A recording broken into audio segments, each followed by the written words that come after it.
Saudara, sanksi pemberhentian Anwar Usman sebagai Ketua Mahkamah Konstitusi masih belum menjadi akhir dari penyelesaian putusan soal batas usia Capres-Cawapres. Pasalnya, putusan ini tak serta-merta membuat putusan nomor 90 tahun 2023 menjadi batal. Meski begitu, MK kini mulai menyidangkan pengujian kembali aturan batas usia Capres-Cawapres sehingga ada harapan perkara itu diputus cepat. Panggil pertama kali. Masuk tadi. Palu Ketua Hakim Majelis Kehormatan Mahkamah Konstitusi menjatuhkan sanksi pemberhentian Anwar Usman sebagai Ketua Mahkamah Konstitusi.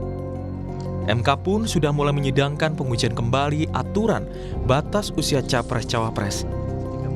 Ada harapan perkara itu diputus cepat untuk memberi kepastian hukum setelah Anwar Usman diberhentikan dari posisi Ketua MK karena pelanggaran etik berat soal pengujian batas usia Capres-Cawapres. Berkaca dari kasus yang muncul di pemilu-pemilu sebelumnya, sejumlah putusan MK terkait pelaksanaan pemilu diputus dengan beragam durasi. Di tahun 2019, MK memperbolehkan penggunaan KTP dan paspor bagi warga yang tidak terdaftar dalam DPT. Perkara itu diputus hanya dalam waktu 20 hari. 10 Juni 2014 hingga 3 Juli 2014, MK memutus aturan Pilpres 2014 cukup dilakukan satu putaran dan paslon terpilih berdasarkan suara terbanyak dalam waktu 23 hari. Pemilu 2019, MK memutus aturan publikasi hitung cepat pada hari pemungutan suara baru bisa dilakukan pukul 15 waktu Indonesia Barat dalam waktu 32 hari. 28 Maret 2019, MK memutus aturan penggunaan KTP elektronik dan surat keterangan perekaman KTP elektronik atau SUKET untuk memilih dalam waktu 23 hari. Tahun 2023, soal aturan batas usia Capres-Cawapres di atas 40 tahun, kecuali memiliki pengalaman atau sedang menduduki jabatan yang dipilih melalui pemilu, diputus MK dalam waktu 73 hari. Putusan MK mencopot Anwar Usman dari posisinya sebagai Ketua MK tidak serta-merta membuat putusan nomor 90 tahun 2023 tentang batas usia Capres-Cawapres menjadi batal dan tidak berlaku. Sebab aturan itu tidak tertuang dalam amar putusan MK. Meski tetap berlaku, namun putusan nomor 90 tahun 2023 dinilai cacat hukum karena diputus oleh hakim yang terbukti melakukan pelanggaran etik berat.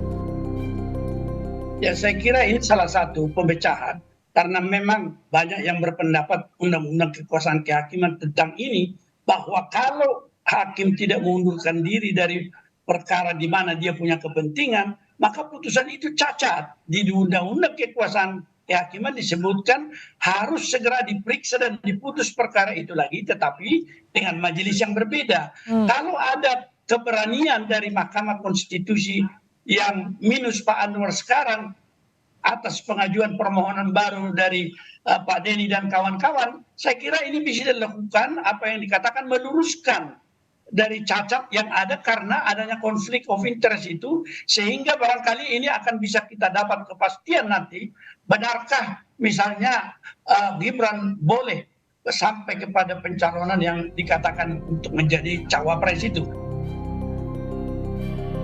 Mantan Ketua MK sekaligus Bacawa Pres Mahfud MD mengaku tidak menyangka jika Majelis Kehormatan MK berani setegas itu dalam memberi sanksi kepada Anwar Usman. Oh bagus, saya di luar ekspektasi saya sebenarnya bahwa MK bisa seberani itu. Dugaan saya paling teguran keras atau skor selama 6 bulan tidak memimpin sidang gitu. Tapi ternyata diberhentikan dan tidak boleh memimpin sidang selama pemilu. Itu kan bagus, berani.